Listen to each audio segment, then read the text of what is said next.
அனைத்து நண்பர்களுக்கும் வணக்கம். நம்ம இந்த வீடியோல பிளட் ஃப்ரீங்கிற கொரியன் டிராமாவோட கண்டினியூவா தான் பார்க்க போறோம். போன வீடியோல பிஎஃப் கம்பெனி உருவாக என்ன காரணம்னு யூன் மூலமாவும் சாங் மூலமாவும் ஓவுக்கு தெரிய வர வீடியோட எண்டிங்ல ப்ரொஃபசர் அடிக்கடி ஒரு வெல்ஃபேர் சென்டருக்கு போறதா தெரிய வரவும் அங்க வந்து விசாரிச்சு பார்த்ததுல சாங்மீன்கிற ஆளை பத்தியும் அவர் கூட தான் ப்ரொஃபசர் ஃப்ரெண்டா இருந்திருக்காருங்கிற விஷயம் தெரிய வர அந்த சாங்மீன் யார் என்னன்னு சில டீடைல்ஸ் எல்லாம் கலெக்ட் பண்ண அதுக்கப்புறம் என்ன நடக்குதுன்னு இந்த வீடியோல பார்ப்போம். இப்ப வெல்ஃபேர்ல இருந்து கிடைச்ச அட்ரஸை வச்சு அந்த சாங்மீன் வேலை பார்க்குற இடத்துக்கு வந்து விசாரிச்சு பார்த்தா அங்க இருக்கிற ஆளுங்க இங்க சாங்மீன்கிற பேர்ல யாருமே வேலை பார்க்கலன்னு சொல்றாங்க. அடுத்தவங்க கொடுத்த நம்பருக்கு கால் பண்ணாலும் யாருமே ரெஸ்பான்ஸ் பண்ண மாட்டாங்க. அப்ப ப்ரொஃபசர் கூட அவன் பிளான் பண்ணி தான் பழகிருக்கானோ அந்த சாங்மீன்ங்கிற ஆளை பத்தி கிடைச்ச டீடைல்ஸ் எல்லாம் ஃபேக் ஆனது. அப்ப கண்டிப்பா அவனோட உண்மையான பேரு சாங்மீனா இருக்காதுன்னு புரிஞ்சுக்கிறாங்க. அது எல்லாத்தையுமே மிஸ்டர் எக்ஸும் வாட்ச் பண்ணிட்டு தான் இருக்க. கிம்முவும் அங்க இருந்து கிளம்புறாங்க. அப்ப ஓவாங்களும் ஒரு காரை பார்க்க இதுக்கு முன்னாடி இந்த காரை எங்கேயோ பார்த்த மாதிரி இருக்குன்னு அதோட நம்பரை பார்க்கும் போது ஞாபகம் வருது. ஓவோட வீட்டுக்கு முதல் முறையா யூனை கூட்டிட்டு வரும்போது அவர் வீட்டுக்கு வெளியே இதே நம்பர்ல ஒரு கார் இந்த ஞாபகம் வர அங்கிருந்து கிம்மோட கிளம்புற மாதிரி போக மிஸ்டர் எக்ஸ் நம்மளை பத்தி எதுவும் தெரிய வரலன்னு அங்கிருந்து கிளம்பும் போது அவன் காருக்கு பின்னாடி தான் ஓவும் கிம்மோ ஃபாலோ பண்ணிட்டு வர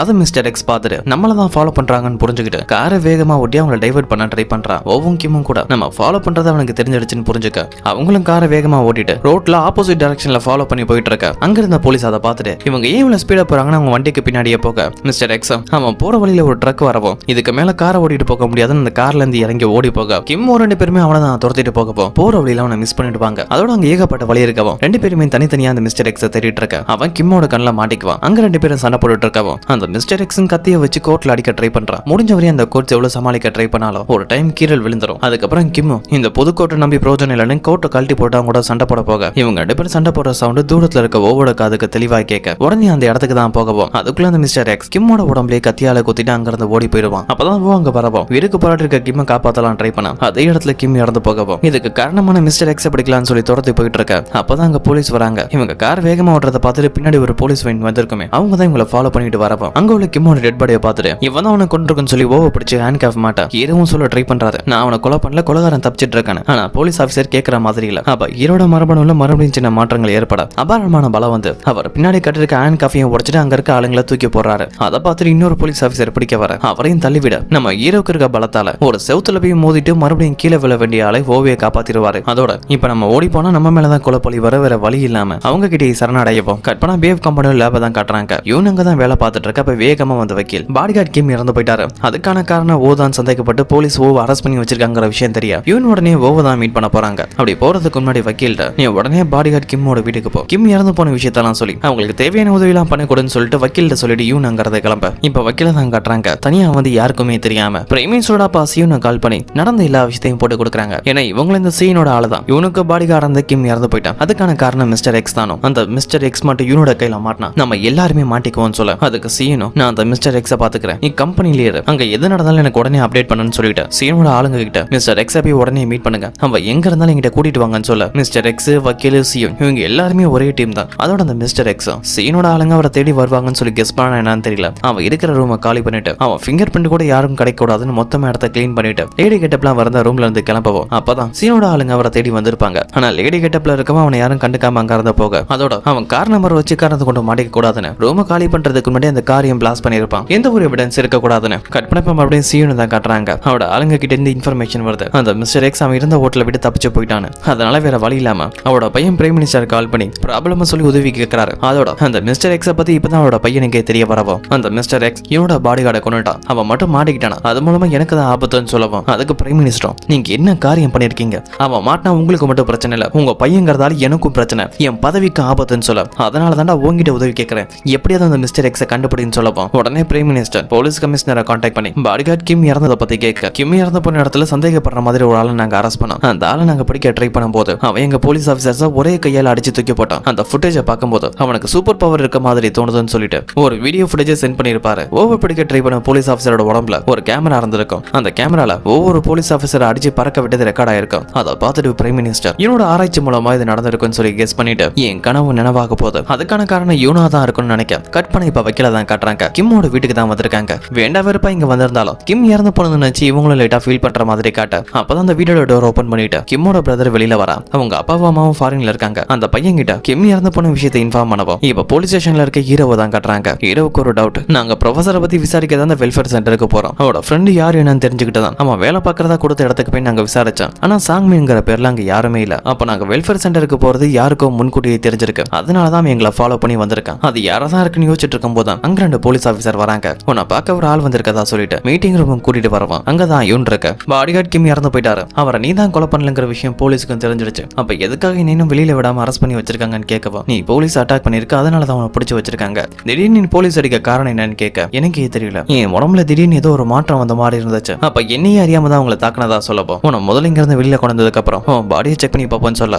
அப்பதான் போவோம் கிம்மோட மரணத்துக்கு யாரு காரணமோ அவன் தான் ப்ரொஃபஸரோட கொலைக்கும் காரணமா இருந்திருக்கணும். நாங்க ப்ரொஃபஸரை பத்தி டீடைல் கலெக்ட் பண்ண போனது அவனுக்கு முன்கூட்டியே தெரிஞ்சிருக்கு. யாரோ ஒரு ஆள் அவனுக்கு அந்த தகவலை கொடுத்திருக்காங்க. அதோட அவனும் பிளான் பண்ணி தான் ப்ரொஃபஸரோட பழகிருக்கான். அந்த கொலைகாரனுக்கு பின்னாடி யாரோ ஒரு ஆள் இருக்காங்க. அவங்க மூலமா தான் நாங்க 2 பேரும் வெல்ஃபேர் சென்டருக்கு போற விஷயம் அவனுக்கு தெரிய வந்திருக்கும். மேடம், எங்களை வெல்ஃபேர் சென்டருக்கு நீங்க தானே போக சொன்னீங்க. அந்த விஷயம் யார் யாருக்கெல்லாம் தெரியும்னு சொல்ல, அப்ப யூனோ வெல்ஃபேர் சென்டரை பத்தி 2 பேருக்கு தான் தெரியும். முதல்ல அந்த விஷயத்தை என்கிட்ட சொன்னாங்க. அடுத்து இன்ஜினியர். இவங்க 2 பேரை தவிர வேற யாருக்கும் தெரியாதுன்னு சொல்ல, அப்ப அவங்களை யாரோ ஒரு ஆள் தான் அந்த கொலைகாரனுக்கு தகவல் கொடுத்திருக்காங்க. பாடிகார்ட் கேம் அவரோட உயிரியை தியாகம் பண்ணிருக்காரு. அவரோட மரணத்துக்கு நியாயம் கிடைக்கணும். அந்த குற்றவாளியை நம்ம கண்டுபிடிச்சே ஆகணும்னு சொல்ல, யூன் அங்கிருந்து கிளம்பவும், ஓ யூன் நிறுத்தி, நான் உங்ககிட்ட ஒரு முக்கியமான விஷயம் பேச வேண்டியது இருக்குன்னு பக்கத்துல வந்து யூன் கிட்ட ஏதோ ஒரு சீக்கிரம் சொல்ல, அதை கேட்ட உடனே அவங்களும் அங்கிருந்து கிளம்புறாங்க. அப்பதான் போலீஸ்ல இருக்க சில ஐரா ஆபீசர்ஸ் அங்க வந்து யூன் கிட்ட பேசவும், யூனும் என் பாடிகார்டு உங்க ஆபீசரை தாக்கியிருக்காங்க, அதுக்காக மன்னிப்பு கேட்க அந்த ஐரா ஆபீசரும் உங்ககிட்ட கொஞ்சம் முக்கியமா பேச வேண்டியது இருக்கு, என் கூட வாங்கன்னு சொல்லி அவரோட ரூம் கூட்டிட்டு வந்து சில ஃபுட்டேஜ் எல்லாம் காட்டுறாங்க. பாடிகார்ட் கிம் இறந்து போனதை பத்தி விசாரிக்கிறதுக்காக போலீஸ் சுத்தி இருக்க சிசிடிவி கேமராலாம் செக் பண்ணிருப்பாங்க. அப்படி செக் பண்ணதுல ஓவும் கிமும் ஒன்னா சேர்ந்து யாரோ ஒரு ஆளை துரத்திட்டு போன வீடியோ ரெக்கார்ட் ஆயிருக்கும். அதுதான் யூன் கிட்ட காட்டிட்டு இருக்கேன். அப்ப யூன் ஒரு கிளாஸ் போட்டிருக்காங்க. அது பிஎஃப்ல உருவாக்கின ஒரு ஸ்பெஷல் கிளாஸ் தான். அந்த கிளாஸ்ல என்ன பாக்குறாங்களோ அது எல்லாமே விர்ச்சுவல் ரியாலிட்டி ரூம்ல இருந்து சாங்காலையும் பார்க்க முடியும். அந்த மிஸ்டர் எக்ஸ் யாருன்னு கண்டுபிடிக்க ட்ரை பண்ணிட்டு இருக்க. அவன் காரோட நம்பர், அதோட அந்த கார் போற வழியில இருக்க சிசிடிவி ஃபுட்டேஜ் எல்லாம் வச்சு அவன் முகத்தையும் கண்டுபிடிக்க இப்ப யூனுக்கு பாடிகார்ட் கிம் இறந்து போகும்போது எடுத்த அட்டாப்சி ரிப்போர்ட்டோட போட்டோஸ் எல்லாம் காட்டுறாங்க. அப்படி காட்டும் போது கிம் இறந்து போனதை நினைச்சு சாங்கும் யூனும் வருத்தப்படுறாங்க. அப்ப போலீஸ் ஸ்டேஷன்ல இருந்து கிளம்புற யூன் கிட்ட அங்க உள்ள ஐயர் ஆபீசரும், நாங்க அந்த கார் நம்பரை தான் ட்ராக் பண்ண ட்ரை பண்ணிட்டு இருக்கோம், சீக்கிரமாவே கண்டுபிடிச்சிருவோம்னு சொல்ல, ஆனா சாங் அதுக்கு முன்னாடி அவர் ஏஐ உதவியோட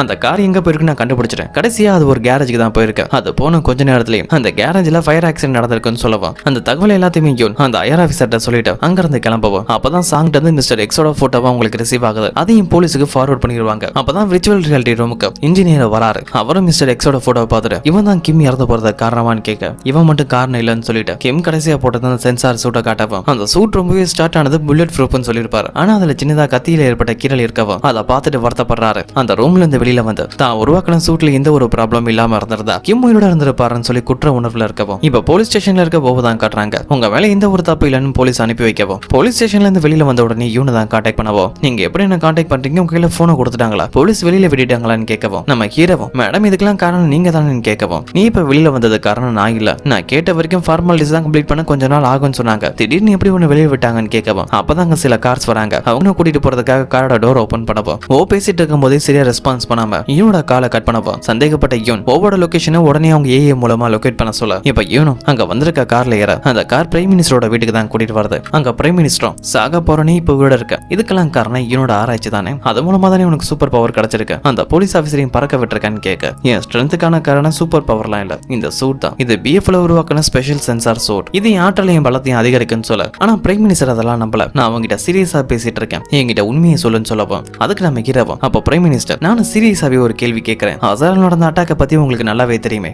அந்த தாக்குதலுக்கு காரணம் என் நண்பன் கீர் தான் சொல்லி போலீஸ் அரெஸ்ட் பண்ணி வச்சிருக்காங்க, அவன் இப்போ ஒரு தீவிரவாதி, ஆனா தீவிரவாதியோட குடும்பம் இப்ப அமெரிக்கால சொகுசா செட்டில் ஆயிருக்காங்க, அது எப்படி முடியும், அவன் தீவிரவாதிங்கிற பழியில இருக்கும்போது எப்படி அவன் குடும்பம் சவுத் கொரியால இருந்து அமெரிக்காவுக்கு போக பர்மிஷன் கிடைச்சிச்சு, கொரியன் எம்பசில இருந்து உங்களுக்கு பர்மிஷன் கிடைச்சிருக்கு, இதெல்லாம் சுலபமானது இல்லைன்னு சொல்லவும் அதுக்கு பிரைம் மினிஸ்டரும் நீ என்ன சொல்ல வரேன்னு கேட்க, உங்க தாத்தா பிரசிடென்ட்டுக்கு செயற்கையா உருவாகிற உணவுப் பொருட்களையோ கறியிலையோ நம்பிக்கை இல்ல, அந்த வியாபாரத்தை எதிர்த்தாரு, அதுக்கான அனுமதியும் கொடுக்கல, ஆனா அந்த கம்பெனி மேல நீங்க ரொம்பவே ஆர்வமா இருக்கீங்க, ஏன் அசரம்ல பாம்பு வெடிச்சதுக்கு நீங்க காரணம் நான் சந்தேகப்படக்கூடாதுன்னு கேட்கவும் அதை கேட்ட பிரைம் மினிஸ்டரும் நீ என் மேல பொய்யான பழிய போடுற, என் தாத்தாவை நானே ஏன்டா கொலை பண்ணணும்னு கோபத்துல யூன் அடிக்க போகவும் யூன் அதெல்லாம் அசால்ட்டா சமாளிச்சிட்டு இருக்க, அப்போ பிரைம் மினிஸ்டரும் நீ சொன்னது உண்மைதான், இந்த சூட்டுக்கு அபாரமான சக்தி இருக்க போல இருக்கு, அதனாலதான் நீ தப்பிச்சிட்டு இருக்கன்னு சொல்லவும் உடனே ஹீரோவும் அவர் போட்டிருந்த கோட்டை கழட்டி போட்டுட்டு பிரைம் மினிஸ்டரோட சண்டைக்கு போறாரு. பிரைம் மினிஸ்டர் அடிக்க ட்ரை பண்றாரு, ஆனா ஓ தடுக்க மட்டும் தான் ட்ரை பண்ணிட்டு இருக்கவும் அப்ப தவறுதலா சண்டையில பிரைம் மினிஸ்டரோட மூக்குல அடிபட்டுறான். அடிக்கணுமோ சின்னதுதான், ஆனா நிறைய ரத்தம் வர ஆரம்பிக்குது. உடனே அங்க இருக்க ரெஸ்ட் ரூம்குள்ள போக ஆரம்பிச்சிருவாரு. இந்த பிரைம் மினிஸ்டருக்கு ஹீமோபிலியாங்கிற ஒரு டிசீஸ் இருக்கு, சின்னதா காயம் பட்டா கூட அந்த இடத்துல இருந்து நிறைய ரத்தம் வர ஆரம்பிச்சிடும். அதோட அவர் உடம்பு வீக்கா தான் இருக்கு. அத ரத்த வரத வச்சு ஹீரோ பார்த்து புரிஞ்சுக்கிட்டு பிரைம் மினிஸ்டருக்கு மாத்திரை எடுத்து கொடுத்து உதவி பண்ணிட்டு அங்கிருந்து கிளம்ப டோர் ஓபன் பண்ண வெளியில யூன் இருப்பாங்க.